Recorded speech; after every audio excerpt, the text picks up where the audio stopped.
You are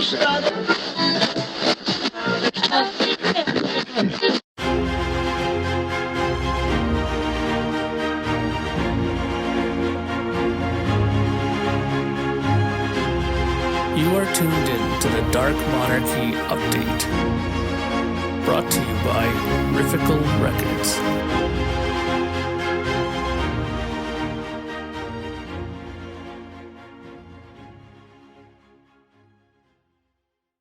Greetings, friends, and welcome to the Dark Monarchy update. It's been a very, very long time since I've done one of these, so I guess it was long overdue. So hopefully everybody out there is doing well. Today is July the 3rd, 2021. As you probably saw on the internet, Facebook pages and stuff like that, there will be a new Dark Monarchy single coming out July 4th. The song is called Drain the Sea. It'll be off our new album coming out in mid-July. The album is called All Roads Lead to Rome. We're very, very pleased with the record. It's excellent. It turned out really good for a second album. Sometimes second albums aren't as strong as first ones. But I have to say that I really think this is stronger than our first record, definitely. Me and Joe really saw eye to eye on a lot of things, and our writing skills have gotten much better together as a unit, and I think it's really going to show. Especially I think it's going to show in this first single as well. So why I'm here right now is to tell you that I did an interview with Joe for the channel, for the Dark Monarchy channel, in April, and it was right around the time when I had just finished mixing the record. Now, there's so many things going on in my world as far as the whole Riffical Records things goes. Joe's album came out in between that. Well, after that interview, Joe's album came out. I started working on another record, on my own. I was also working on the Ordinary Day Record Store Day release. So a lot of things were happening since I did that interview in April. So I didn't get a chance to post it. But it was about me and Joe talking about this new album. So keep that in mind, because when you watch the video, the timeline is going to seem odd because it was done in April, right? I'm going to be talking about some things that were going to be coming but have already come. You know what I mean? So just keep that in mind when you watch the video. And but otherwise I think it's a very good look at the upcoming record, and I hope you enjoy it, and I will talk to you guys when it's done. Take care.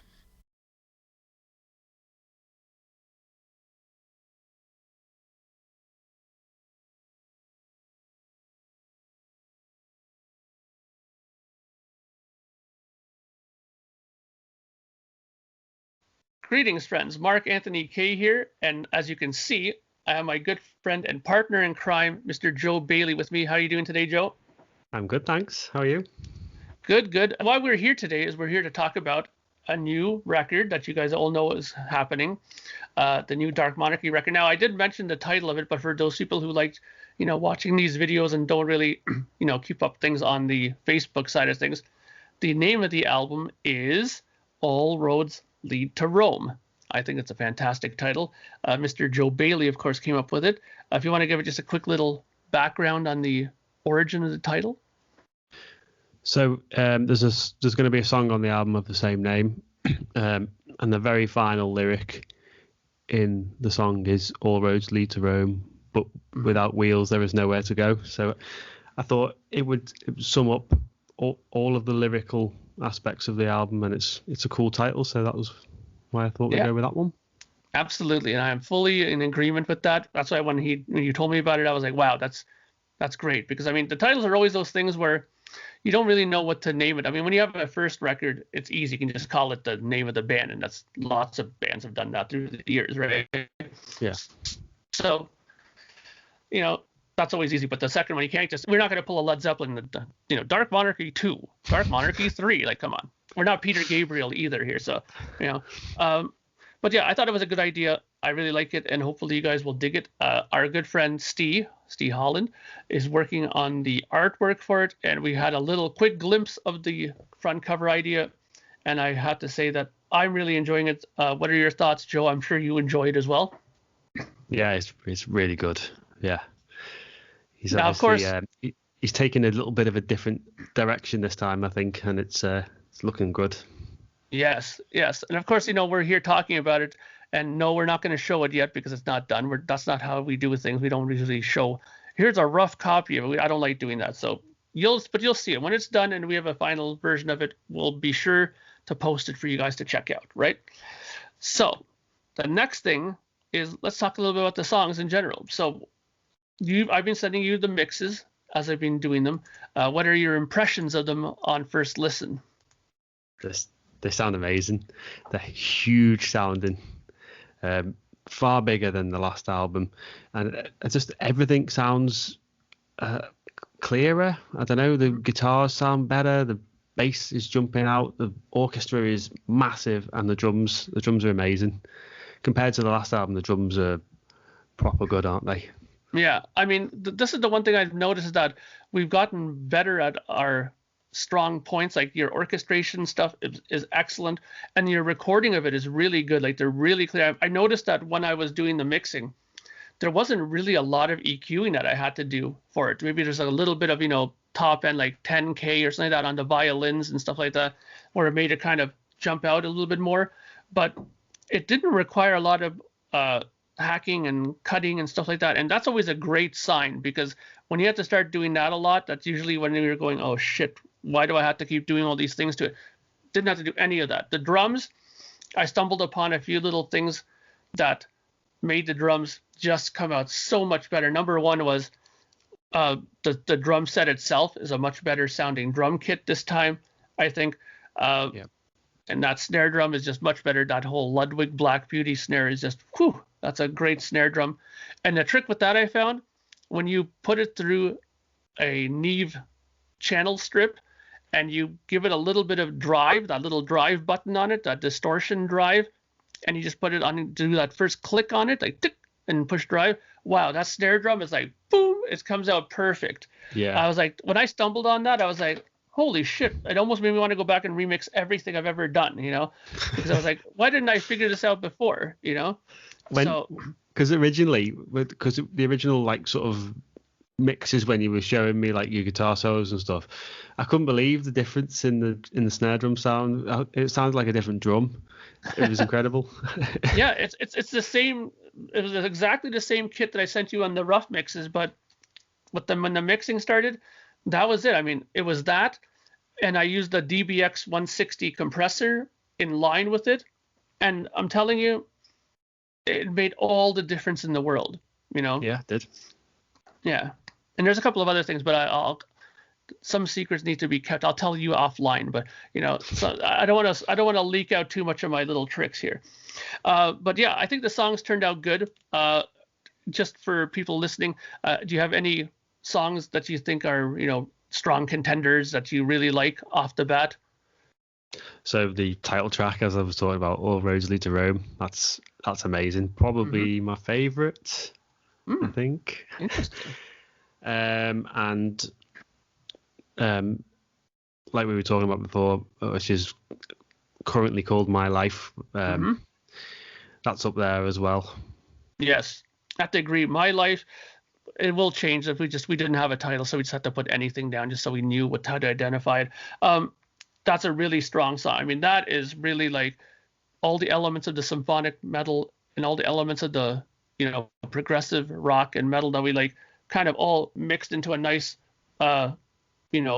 arrangement of music that's really good. And I got to say, when we were talking about the mixing and stuff like that, the one thing I have to say, and I mean this sincerely, is that your bass playing on this record is really, really fantastic. There's a couple of songs on this album where you do these little segments where there's like just a drum beat and just you going on, and you play these little lines, and they're just so well done. I mean, I when I heard them, I'm like, wow, this is really good. I mean, I even kind of like, ooh, moved up the fader a little bit in those spots, just to make sure that they weren't lost in the mix, because they sound so good. I mean, the bass playing is really, really, really well done, Joe. I mean, anything different this time from the first record, or just same thing?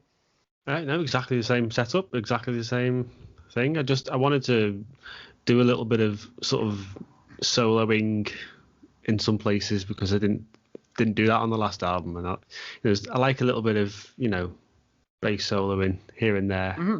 I think it was done tastefully, because then it goes it hits a little bit of bass on its own, and then it goes bang into full ear assault. Yeah, exactly. And I mean, that's the thing that's very important, and that's what I like about working with you, is that you can take a sort of spot like that, where in here I'm going to do a bass solo section, and you can still make it tasteful, and it not end up being some Billy Sheehan out of control on bass thing, like where you're going to be like, what the hell was that? Like, it sounds really well constructed, and it just, the important thing is that it adds to the song. It doesn't take away from it, but it adds to it, and it makes the song better. I think if that wasn't in there, I don't think it would be as strong a song. So really, really good work on that, Joe. Thank you. You're welcome. The lyrics. This time around, a little bit more diversity in the lyrics, I find, because I mean, when we first wrote the first record, COVID was a very new thing, and I think it was on our brains pretty much for most of that. And we had a lot of lyrics based around that topic. I mean, it is touched upon here and there, but I'd say that we have some different topics. I want to talk about a couple of songs, like, for example, Without You, for example, is definitely not a COVID song. What would you say is that song's about? So on the face of things, it seems like a love song, but it isn't. It's a song about just like medication that I kind of need, and how it's not all drugs are bad. It's kind of like that. So like, without it, it would be incredibly difficult to carry on with normal things. So it's kind of just a song about that. Yeah, exactly. And then you also have a song like I, Lucifer, which I thought was an interesting sort of lyrical reference. Yeah, it's sort of kind of from the devil's perspective, basically saying that I'm not all that bad, and I'm just misunderstood. I'm sure the people in the Catholic Church will be very pleased to hear about these lyrics when they come out. So yeah, but I mean, it's interesting lyrically, and I think it's a very strong melodically too, which is very, very good. I think your lyrics and your melodies on this record are just top shelf, as they say, so good stuff. One song that I had a hand in, because one thing that is a bit different this time is I have a little bit more singing this time on the record. Well, maybe not on the record, because what we're going to end up doing, we wrote 9 songs. 6 of them will be on the record, 3 will come out on an EP. Now, where my songs end up that I sing and that I write, we'll see. But overall, I've been more involved lyrically this time, and been a bit more involved singing as well, which I think helped in some degrees. I mean, we don't really need me as a singer there, because Joe's so great. We could do the whole record with him and it'd be no problem. But one song that I did right here was The Carousel. And that song is basically, could be taken many ways. My lyrics, I find I kind of leave them a little open-ended for interpretation. Some people might read it and say, this song is definitely about COVID, right? Is it or isn't it? It may not be. It could also be about many other things. It could be about relationships, because the chorus of it, if you think about it, this carousel goes round and round, there is no getting off. I mean, you think about that, some people find that they get themselves into relationships, and it's always the same sort of relationship, whether it's a bad relationship, abusive relationship, and they just find that they're always on it. They're always on that carousel, and they just can't get themselves off of it. Yeah. Right. So that's another way it could be interpreted. So I like to leave my lyrics in that way. So, keep that in mind sometimes when you hear some of my lyrics in there. So it's not always what you think it could be about. Yeah, I must admit, I didn't even think about that sort of relationship thing. That didn't even cross my mind. So yeah, I will keep my mind open. But to see, but that's what's great about it, because you already had your kind of idea of what it was, and me telling you this now kind of made you go, oh, wait a minute, maybe it's not about that, right? So there you go. That's the beauty of lyrics. So before we end off things here, one thing that we need to make a point of that'll be important here is Mr. Joe Bailey here has a record coming out. There, we finally have a release date. Excuse me. Hey. Do you want to give your name of the title of the album and give us your release date? So the album is called Ghosts. It's been ready for a long time. Me and Steve finally got all the artwork done, and he's currently finishing off the first music video for a song called Waiting. That's going to be the first single. We hope to release that in a couple of weeks, I think, with a bit of luck. And then the album will be out on the 14th of May.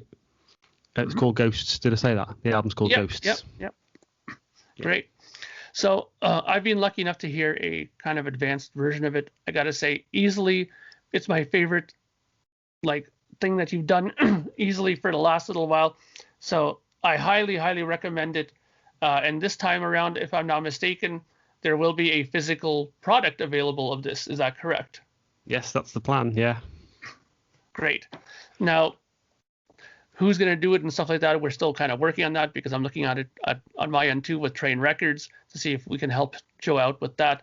I'm sure he has lots of options, maybe even on his end of the end of the globe. But we're going to just take it the way that's most convenient, I guess, and also the most economically feasible.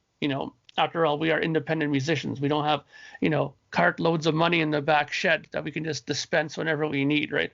So, so we're going to take that in mind and move forward. But it's going to be great. The album cover that I've seen looks really, really good. Another Steve masterpiece. And so May 14th will be the release of Joe's album. We're looking at probably doing the Dark Monarchy record to come out probably mid-July. We don't have a firm date yet on it, but we're looking at July. First single maybe come out mid-June. So you're going to be having a lot of Joe Bailey and Mark Anthony Kaye stuff coming down the wings for the rest of the year. So keep that in mind, people. Keep that in mind. Okay.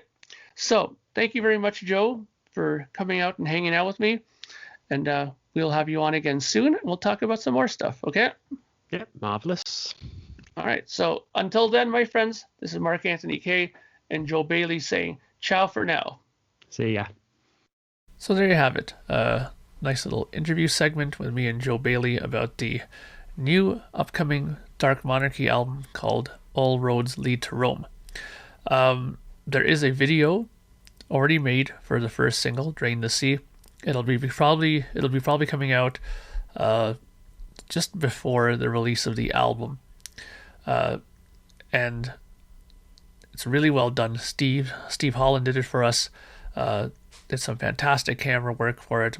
We're very very thankful that Steve did such great work on this, and I hope you guys will enjoy that as well. Again, keep your eyes open on the Dark Monarchy Facebook group and of course the Riffical Records page for all this sort of information for you guys to keep up to date on stuff. And don't forget too, we still have copies of the first album, the debut Dark Monarchy album. Only $5. $5 for a Digipack CD. That sounds almost too good to be true, but it is true. $5 on the Dark Monarchy Bandcamp page. So that's it for now. I will be back with some more stuff very soon. There will be some more Dark Monarchy updates coming up because there's things to talk about. So until then, I hope you guys have a great weekend. For our friends and supporters in the United States, I hope you have a great long weekend and happy 4th of July. It's ironic that our album's coming out on the 4th of July. So I hope you guys have a great time, and we will talk to you all very soon. Bye for now.